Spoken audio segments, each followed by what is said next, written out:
নসিহত টিভি, হক্কানি ওলামাদের কথা।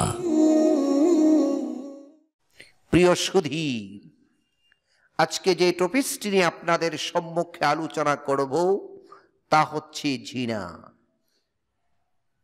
তার কারণ হচ্ছে আমরা পেপার পত্রিকা খুললে পড়ে দেখতে পাই দর্শন হয়েছে, দর্শনের এই রায় হয়েছে, অথবা খবরের শিরোনামের মধ্যেও এই লেখাটা স্পষ্ট হয়ে ভেসে ওঠে।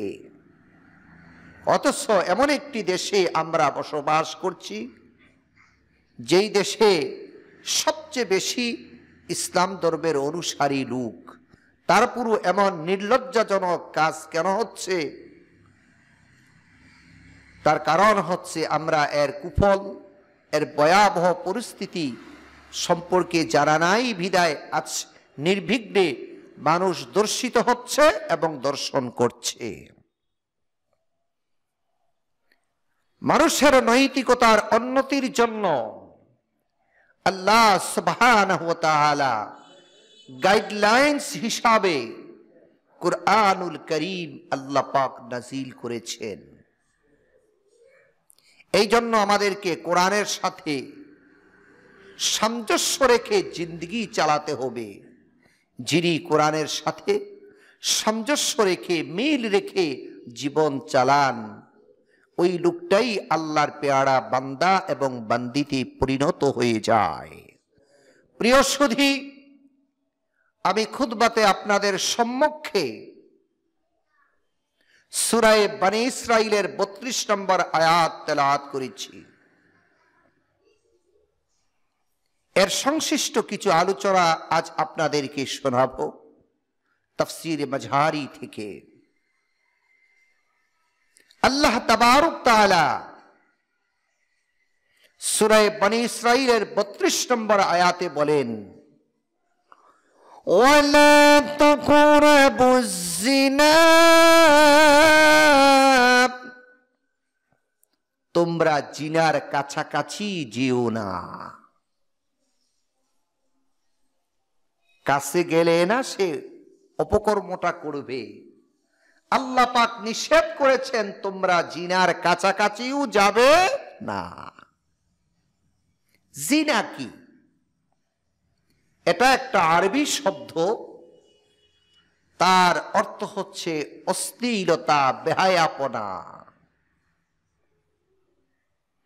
জিনাটা হচ্ছে দুই রকমের। এক নাম্বার হচ্ছে অশ্লীলতা, জিনার দ্বারা অশ্লীলতা সৃষ্টি হয়ে যায়, হায়া লজ্জা দুর্বিত হয়ে যায়।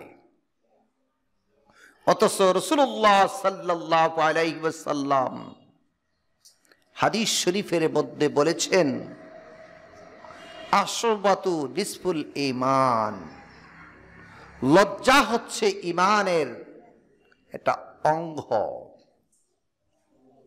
লজ্জা না থাকলে, বেহায়াপনা হলে পড়ে এরকম নির্লজ্জাজনক কাজ করতে পারে। আজ আমরা যদি বিশ্বের দিকে তাকিয়ে দেখি, মানুষের লজ্জা একেবারেই চলে গেছে। গোপন জিনিসগুলো আজ মিডিয়াতে ফাঁস করে দেওয়া হচ্ছে, যেগুলো বিশ্রী দৃশ্যগুলো দেখে মানুষের লজ্জা দিন দিন দুর্বিত হতে যাচ্ছে। দুই নাম্বার হচ্ছে এই জিনা, ব্যভিচারের দ্বারা পারিবারিক এবং সামাজিক অশান্তি সৃষ্টি হয়ে যায়। এটার কুফল এত ভয়াবহ, বুখারীর বর্ণনা এসেছে, রাসূলুল্লাহ সাল্লাল্লাহু আলাইহি ওয়াসাল্লাম ইরশাদ করেন, যেই এলাকায়, যেই দেশে, যেই পরিবারে এরকম অবৈধ কাজ চলে, জিনার মতো একটা অবৈধ কাজ চলে, তো আল্লাহ তাবারক তাআলা তাদের উপর এমন ভয়াবহ অসন্তুষ্ট হন এবং এমন শাস্তি বৎসরা দেন, 7 আসমান এবং 7 জমিন পর্যন্ত জিনাকারী পুরুষ এবং নারীকে অভিশাপ দিতে থাকে, বলুন নাউযুবিল্লাহ। এরকম অবৈধ কাজে জড়িত হবে, আল্লাহ সুবহানাহু ওয়া তাআলা তাদের মধ্য থেকে ঈমানটাকে দুর্বৃত করে ফেলেন। যতক্ষণ পর্যন্ত সে আল্লাহর কাছে খাঁটি তওবা না করবে, ততক্ষণ পর্যন্ত তার ঈমানটা চলে যায়, বলুন নাউযুবিল্লাহ। আবু দাউদ শরীফের বর্ণনা এসেছে, কোন নারী এবং পুরুষ যখন এরকম অবৈধ কাজে জড়িত হয়ে যায়, আল্লাহ তাবারক তাআলার রহমতের ফেরেশতা তার থেকে দূরে চলে যায়। আপনার আমার হেফাজতের জন্য আল্লাহ সুবহানাহু ওয়া তাআলা তিনি রহমতের ফেরেশতাকে আল্লাহ পাক আমাদের পাঠান আপনার আমার জন্য, হেফাজতের জন্য। এটা আমার কথা নয়, 30 পারায় সূরা তারিকে আল্লাহ সুবহানাহু ওয়া তাআলা বলেন, ইন কুল্লু নাফসিন লাম্মা আলাইহা হাফিজ। আল্লাহ সুবহানাহু ওয়া তাআলা বলেন, এমন কোন প্রাণী নাই, এমন কোন নফস নাই, এমন কোন আসমান জমিনের মধ্যে জীব নাই যার হেফাজতের জন্য আমি ফেরেশতাকে নিয়োজিত করি নাই।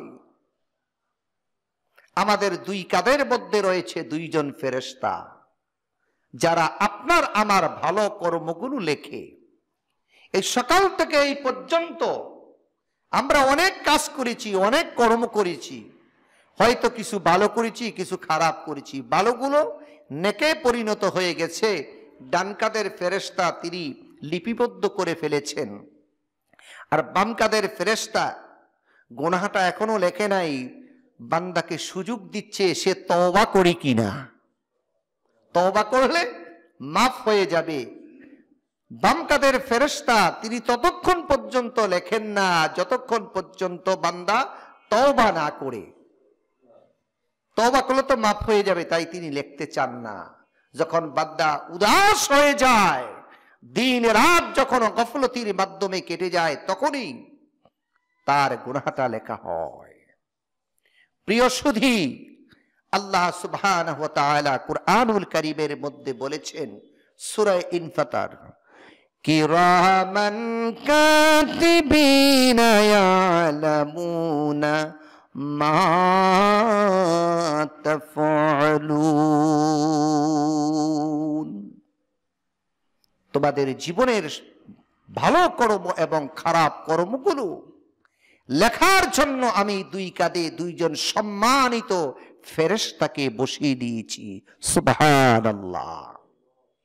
যত আপনি আমি নির্জন জায়গায় গিয়ে অবৈধ কাজ করি না কেন, আপনার আমার শরীরের সাথে কিন্তু 2 জন ফেরেশতা কন্টিনিউ তারা আছে আপনার মৃত্যুর আগ পর্যন্ত। সুতরাং আড়াল হওয়ার কোনো ব্যবস্থা নাই। এই জন্য আল্লাহ সুবহানাহু ওয়া তাআলা নিষেধ করেছেন, ওয়ালা তাকরাবুজ জিনা, তোমরা জিনা অশ্লীল কাজের কাছাকাছি যাবে না। জিনার কাছাকাছি, এর কাছে তোমরা যাবে না, করা তো দূরের কথা। ইন্নাহু কানা ফাহিশাতাও ওয়া সাআ সাবিলা, নিশ্চয়ই এটা হচ্ছে নির্লজ্জা, নিন্দনীয়, ঘৃণিত একটা কাজ। প্রিয় সুধী, জিনার কুফল অনেক। রাসূলুল্লাহ সাল্লাল্লাহু আলাইহি ওয়াসাল্লাম মেরাজ শরীফে যখন গিয়েছিলেন, ফিরবার পথে জান্নাত দেখাইলেন, জাহান্নাম দেখাইলেন। জাহান্নামের শাস্তির ধরনগুলো তিনি স্বচক্ষে দেখে এসেছেন। সমস্ত পয়গম্বর আলাইহিস সালামরা তারা আল্লাহর ওহীর মাধ্যমে জেনে বলেছেন তার উম্মতকে। আর আপনার নবী, আমার নবী মুহাম্মদুর রাসূলুল্লাহ সাল্লাল্লাহু আলাইহি ওয়াসাল্লাম সচক্ষে দেখে এসে এই হাদিসগুলো বলেছেন, যাহা 100% সত্য। আল্লাহর নবী বলেন, জাহান্নামকে যখন আমাকে দেখানো হচ্ছিল, এক পর্যায়ে দেখলাম এক জায়গার মধ্যে তন্দুর রুটি যে বানায় এমন একটা চুলা, মুখটা ছোট কিন্তু পেটটা অনেক বড়। এই যে জাহাঙ্গীর ভাইয়ের দোকানে তন্দুর রুটি বানায়, মুখটা ছোট পেটটা বড়, এরকম একটা আমি বক্সের মতো দেখতে পাইলাম। এর মধ্যে অসংখ্য নারী এবং পুরুষ জাহান্নামের আগুনে দগ্ধ হচ্ছে এবং তারা বস্ত্রহীন। তাদের এই কষ্ট দেখে, তাদের এই আযাব দেখে আমি বরদাস্ত করতে পারলাম না। আমি জিজ্ঞাসা করলাম, ভাই জিবরাইল, এরা কোন পাপিষ্ট, এত কঠিন শাস্তি তাদেরকে দেওয়া হচ্ছে, ব্যাপারটা কি? হযরত জিবরাইল আলাইহিস সালাম বলছেন, গো নবীজি, তারা হইছে ওই সমস্ত নর এবং নারী যারা অবৈধভাবে যৌনাচার করেছে। বলুন নাউযুবিল্লাহ। এই শাস্তি বিচার হওয়ার আগ পর্যন্ত তাদেরকে দেওয়া হবে। জিনা ব্যভিচারের দ্বারা আল্লাহ তাবারক তাআলা অসন্তুষ্ট হয়ে যান। ওই এলাকার থেকে আল্লাহর রহমত আল্লাহ পাক দূরে সরিয়ে ফেলান। হযরত মুসা আলাইহিস সালাম এর সময়কার এমন একটি ঘটনা ঘটেছিল। হযরত মুসা আলাইহিস সালাম এবং ওনার ভাই হারুন আলাইহিস সালাম জব্বারাইন সম্প্রদায়দেরকে শাসানোর জন্য তারা চলে গেলেন। জব্বারিন একটা সম্প্রদায় ছিল কেনানের এলাকার দিকে। তারা অত্যাচারিত ছিল, দুর্বল মানুষদের উপর জুলুম করত। তাদের গৃহপালিত পশুগুলো তারা ছিনাইয়া নিয়ে যাইত, মাসে মাসে তাদের কাছে চাঁদা চাইত। এবং জব্বারিন সম্প্রদায়ের মতো মানুষ কিয়ামত পর্যন্ত থাকবে। আছে না এমন কিছু মানুষ যারা চাঁদাবাজি করে, রাহাজানি করে, ডাকাতি করে, দুর্বল মানুষদের উপর যারা অত্যাচার অবিচার করে। হযরত মুসা আলাইহিস সালাম বনু কানান এলাকায় গিয়ে তিনি তাবু গাড়লেন। জব্বারিন সম্প্রদায় লোকেরা দেখলো হযরত মুসা আলাইহিস সালাম স্বয়ং কাফেলার সাথে নিজে এসেছেন। তাদের নেতাদেরকে নিয়ে বৈঠকে বসলেন। আমরা তো হযরত মুসা আলাইহিস সালামের বিপক্ষে যুদ্ধ করার শক্তি সামর্থ্য রাখি না। তার কারণ ফেরাউনের মতো এমন দাপটশালী বাদশাকেও হযরত মুসা আলাইহিস সালাম চুবাইয়া নীল নদীতে মেরেছেন। মুসা আলাইহিস সালামের সাথে যুদ্ধে লাগার কারণে, ওনাকে দাওয়া করার কারণে ওনার পক্ষে রয়েছেন আল্লাহ পাক। একজন পয়গম্বরের বিপক্ষে গেলে আমাদের কোনো উপায় থাকবে না। ফেরাউনও তো টিকতে পারে নাই, হামানও টিকতে পারে নাই, সুতরাং আমরা পারবো না। আর তিনি এমন একজন তেজস্বী পয়গম্বর যে ওনার সামনে গিয়ে আমরা যে কিছু সুপারিশ করব বা কোনো প্রতিদানে আরাম নিয়ে যাব, তা সম্ভব নয়। যেই যুগে যেমন ছিল ফেরাউন, আল্লাহ পাক নবী করে ফালাইলেন সেরকম ধরনের নবী। তার কারণ হচ্ছে ফেরাউন ছিল গরম, এই গরমকে শাসানোর জন্য গরম নবী আল্লাহ পাক পাঠাইলেন। তাফসীরের কিতাবের মধ্যে আসছে, রাস্তায় চলছেন হযরত মুসা আলাইহিস সালাম, কিপ্তিয়া বংশের একজন লোক আর বনী ইসরাইলের একজন লোক। বনী ইসরাইলে হচ্ছে মুসা আলাইহিস সালামের বংশ, কিপ্তিয়া বংশ হচ্ছে ফেরাউনের বংশ। তো কিপ্তিয়া বংশের লোকটা বনী ইসরাইল লোকটাকে অত্যাচার করলো, মারধর করলো। তো অভিযোগটা দিল হযরত মুসা আলাইহিস সালামের কাছে। উভয়জনের কথা শোনার পরে হযরত মুসা আলাইহিস সালাম দেখলেন কিপ্তিয়া বংশের লোকটা অন্যায় বেশি, শাসনের জন্য একটা থাপ্পড় মারলেন। এত জোরে মারলেন, এক থাপ্পড়ে গুরান্ডি দিয়ে পইরা জাগাত শেষ। এমন তেজস্বী ছিল। ফেরাউন যেমন গরম, আল্লাহ পাক নবীও পাঠাইলেন গরম। হযরত মুসা আলাইহিস সালাম যখন রাখতেন তখন ওনার চুলগুলো পাগড়ি ভেদ করে খাড়া হয়ে যাইত, এমন রাগী ছিল। জব্বারিন সম্প্রদায় লোকেরা বলল, হযরত মুসা আলাইহিস সালাম যদি ক্ষিপ্ত হয়ে যায় আমাদের আর কোনো উপায় নেই। সরা পরামর্শ করলো কি করা যায়, আসো দেখি আমরা বালাম ইবনে বাউলের কাছে যাব, যিনি ইসমে আজম জানতেন। ইসমে আজম পড়ে তিনি দোয়া করলে ওনার দোয়াটা আল্লাহ পাক কবুল করতেন। একজন দরবেশের কাছে নেতারা গেল, গিয়ে বলল, আপনি তো আমাদের এলাকারই মানুষ, অন্যায় অপরাধ যাহা কিছু করেছি, কিন্তু মুসা আলাইহিস সালাম তো আমাদেরকে শাসানোর জন্য এসেছে, না পারবো ওনার সাথে লড়াই করতে, না পারবো ওনার সাথে সমঝোতা করতে, তো একমাত্র আমাদেরকে রক্ষা করার উপায় হচ্ছেন আপনি একজন, আপনি আল্লাহর কাছে একটু দোয়া করেন। বালাম ইবনে বাউল বলল, সাবধান, আমি এই কাজটা করতে পারবো না, একজন পয়গম্বরের বিরুদ্ধে আমি দোয়া করতে পারবো না। যদি দোয়া করি এই দোয়াটা সুদোয়া হবে না, বরং আমার ধ্বংসের কারণ হয়ে যাবে। বারবার পিরাতি ওনাকে জ্বালাতন করতে শুরু করলো, দিনে যায় রাতে যায়। হযরত মুসা আলাইহিস সালাম তাদের অবস্থাটা অবলোকন করতে শুরু করলেন, কি তারা কি যুদ্ধের জন্য প্রস্তুতি নিচ্ছে নাকি আমার কাছে আত্মসমর্পণ করবে, কোনটা তারা বেছে নিচ্ছে, তিনি অপেক্ষায় আছেন। বালাম ইবনে বাহুরা বলল, ঠিক আছে আমি একটু ইস্তেখারা করে নিই।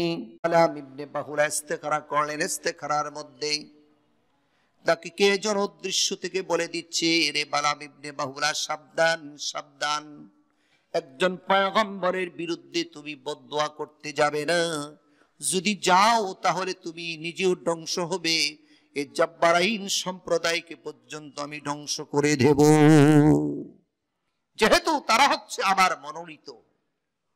সমস্ত পয়গম্বর আলাইহিস সালামকে আল্লাহ পাক নির্বাচিত করেছেন, মনোনীত করেছেন, সুতরাং পয়গম্বরের কথা শুনবে না পাবলিকের কথা শুনবে। তিনি তাদেরকে ফিরিয়ে দিলেন।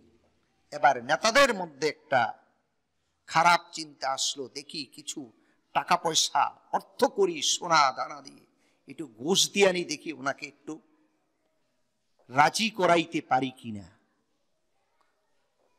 বালাম ইবনে বাহুলার কাছে অনেক স্বর্ণ জহর নিয়ে গেল, নেন এগুলো আপনার জন্য হাদিয়া, এই হাদিয়ার বিনিময়ে আপনি একটু দোয়া করেন। তিনি বললেন, না, পুরা পৃথিবীকে যদি আমার জন্য রেখে দাও আমি একজন পয়গম্বরের বিরুদ্ধে বদদোয়া করতে পারি না, যদি করি তাহলে আমি হালাক হয়ে যাব। তারা ভাবলো, তাকে তো আর কোন রকমে রাজি করানো যাবে না, চলো যাই তার স্ত্রীর কাছে। বালাম ইবনে বাউলার স্ত্রীর কাছে গিয়ে অনেক সোনা দানা নিয়ে বলল, দেখেন ভাবি, বাইরে একটু রাজি করার, হুড়ু একটা দোয়া করবে আমাদের পক্ষে, এই জন্য কিছু দিয়ে গেলাম, যা চান তাই আমরা দেব। তো মহিলাদের কিন্তু স্বর্ণ অলংকারের প্রতি তাদের একটা আকর্ষণ আছে, কি বলেন ঠিক কিনা? এটা আপনার আমার সবার মধ্যে আছে। আল্লাহ নিজেই বলেছেন, যুগ্গিনা লিন-নাসি হুব্বুশ শাহাওয়াতি মিনান নিসা ওয়াল বানিনা ওয়াল ফিদ্দা। এই স্বর্ণ অলংকার, গাবাদি পশু, দন দৌলতের লোভ লালসা প্রত্যেকের মধ্যে আছে, হয়তো কারো বেশি কারো কম। স্ত্রী বলে, ঠিক আছে, যেমনে পারি আমি এমনি রাজি করাবো। রাতের বেলা আসছে, বালাম ইবনে বাহুলা বলল, স্বামী তুমি দোয়াটা করে দাও, একজন পয়গম্বরের বিরুদ্ধে দোয়া করলে দোয়া তো আল্লাহ কবুল করবে না, তো এই জন্য আমরা অনেক কিছু পেয়ে যাব, এই যে দেখো অনেক স্বর্ণ দিয়ে গেছে। বালাম ইবনে বাহুলা বলল, স্ত্রী সম্ভব না। বারবার তাকে বলাতে তিনি এক পর্যায়ে রাজি হয়ে গেলেন।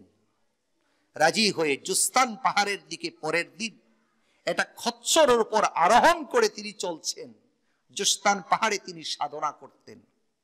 এই কানানের পাশাপাশি ছিল সেই পাহাড়টা। যেই খচ্চর যেই গাধাটাকে নিয়ে তিনি যাচ্ছেন, এটা যায় না, একটু পরে গিয়ে বসে যায়, একটু পরে গিয়ে বসে যায়, বাধা আর বাধা। এতে সে ক্ষিপ্ত হয়ে পিটাইতে শুরু করলো। আবার খচ্চর আল্লাহর কাছে বলল, আল্লাহ আমার জবানটা মানুষের মতো করে তুমি করে দাও, আমি কেন বারবার বসে যাই? বালাম ইবনে বাহুরার নাফরমান বুঝে না, তাকে আমি একটু বুঝাইতে চাই, যেহেতু অনেক দিন পর্যন্ত সে আমাকে সাওয়ারি হিসাবে ব্যবহার করে। আমি চাই না এমন একটা লোক যে শত শত বৎসর পর্যন্ত তোমার আবাদত বন্দেগী করে এত বড় একটা মর্যাদায় সে উপনীত হয়েছে, সামান্য কিছু অর্থের বিনিময়ে সে তার এই অর্জিত মান সম্মানটাকে দুলিশ্বাদ দিয়ে তোমার একজন নাফরমান বান্দা হিসাবে পরিণত হতে যাচ্ছে।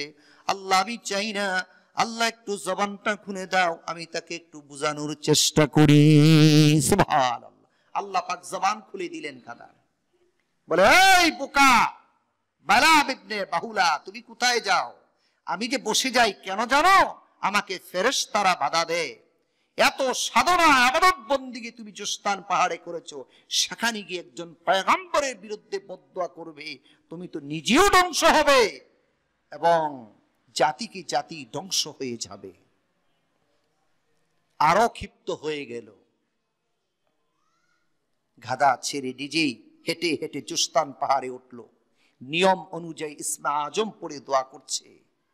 দোয়া থাকা অবস্থায় আল্লাহর গজবে নিপীড়িত হয়ে গেল। বালাম ইবনে বাহুলার জিহ্বাটা বের হয়ে নাভি পর্যন্ত লম্বা হয়ে যায়। বলুন নাউজুবিল্লাহ। আল্লাহ পাক সুযোগ দেন, যেহেতু বহু বছর পর্যন্ত তিনি এই পাহাড়ে সাধনা করেছিলেন, আল্লাহ পাক অনেকটা সুযোগ দিয়েছিলেন, কিন্তু সে ফিরে আসে। কুকুরের মতো লম্বা হয়ে গেল তার জিহ্বা, মুখ থেকে লালা পড়তেছে আর বলতেছে, ও জব্বারিন সম্প্রদায়েরা, এই পাহাড়ে বসে বসে বহুদিন পর্যন্ত আমি সাধনা করলাম, লোভের বশীভূত হয়ে আজকে আমার জীবনটাকে আমি ধ্বংস করে দিলাম। আজাজিল ফেরেশতার মতো আমিও অভিশপ্ত হয়ে গেলাম। আমি তো ধ্বংস হয়ে গেছি। আমার কোনো দোয়া আল্লাহ পাক কবুল করবে না, বরং আমি তো একজন চতুষ্প জন্তুর মতো হয়ে গেছি। এই আকৃতির দ্বারাই আমি বুঝতে পেরেছি আমার রব আমার উপর সন্তুষ্ট হয়ে গেছে। তোমরা অন্য পন্থা অবলম্বন করো। যখন কেউ ভ্রান্ত পথে হাঁটে, তার সাহায্যের জন্য তখন শয়তান আসে। শয়তান বলে, ও বালাম ইবনে বাহুলা, তুমি তো আমার মতো হয়ে গেলা, তো জিদ্রে একটু মিটাও না। কি করতে হবে? আরেকটা উপায় অবলম্বন করো। কি উপায়?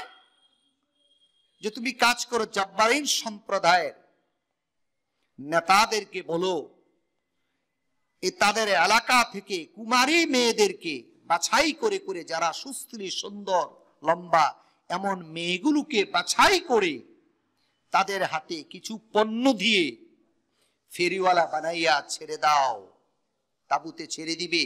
আর তাদেরকে এই নির্দেশনা দিয়ে দিবে যে তাদের সাথে যদি অপকর্ম করতে চায় তারা যেন বাধা না দেয়, হেলে দূরে আকর্ষণীয় ভাবে তারা যেন চলাফেরা করে। যেহেতু অনেকদিন পর্যন্ত তারা এখানে তাবু ঘিরে আছে, বাড়ি ছেড়ে আসে, যদি জিনাতে এক দুইজনকে লিপ্ত করা যায়, আল্লাহর গজব এখান থেকে চলে যাবে। আল্লাহর গজবে নিপীড়িত হয়ে মুসা পয়গাম্বর তার জাতি নিয়ে ভাগবে, যুদ্ধ করা লাগবে না। শয়তানের পরামর্শে বালাম ইবনে বাহুলা জব্বারাইন সম্প্রদায়ের নেতাদেরকে বলো, নেতারাম, তোমাদের কথা মতো আমি কাজ করতে গিয়ে আমি আমার জীবনটাকে নষ্ট করে ফেলেছি। আল্লাহর গজবে আমি নিপীড়িত হয়ে গেছি। তবে আমি যেমন অভিশপ্ত, তোমরাও তেমন অভিশপ্ত।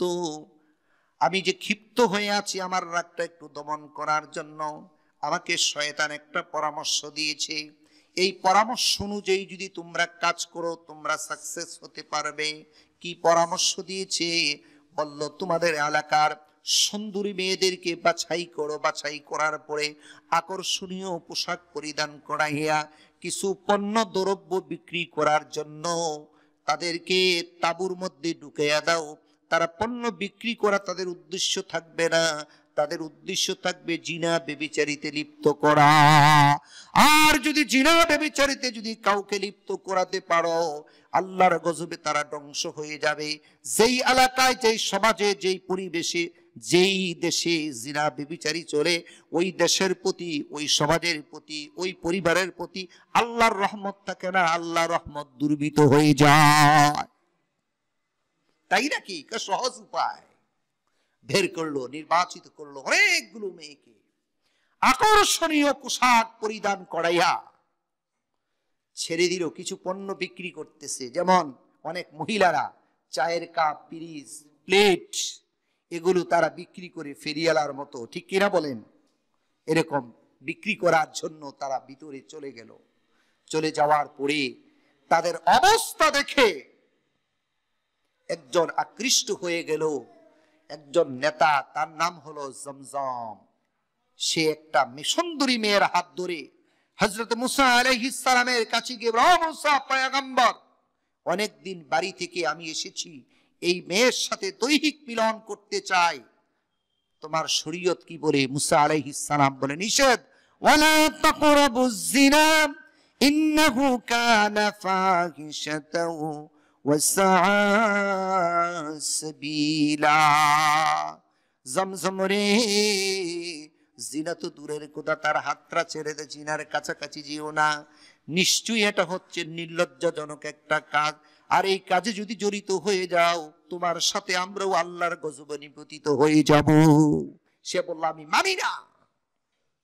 টান দিয়ে নিয়ে তার তাঁবুতে ঢুকাইয়া ব্যভিচারে লিপ্ত হয়ে গেল। আল্লাহর গজব এমন ভাবে নামলো, প্লাগ রোগে পুরা মুসা আলাইহিস সালামের সাথে যারা ছিল মুজাহিদদের মধ্যে প্লাগ রোগ দেখা দিল। দিন দিন মানুষ মরতে শুরু করেছে, মহামারী আকার ধারণ করলো। হযরত হারুন আলাইহিস সালামের নাতি এটা তরবারি নিয়ে জমজমকে হত্যা করলো। বলল যে, আমাকে অনুমতি দেন, তাকে হত্যা করলে পরে আল্লাহর গজব থেকে আমরা বাঁচতে পারবো। সেই জমজমকে হত্যা করে দিল। হত্যা করার পরে এই মহামারী বন্ধ হয়ে গেল। অবশেষে হযরত মুসা আলাইহিস সালাম তাদেরকে নিয়ে চলে আসলেন। জাব্বারিন সম্প্রদায়ের উপর আর আক্রমণ করতে পারলেন না। কত ভয়াবহ জিনা, যেই এলাকায়, যেই সমাজে, যেই দেশে জিনা ব্যভিচারী চলে, আল্লাহর রহমত এর থেকে দূরে চলে যায়। আল্লাহ পাক এই শিক্ষাটা দিয়েছে।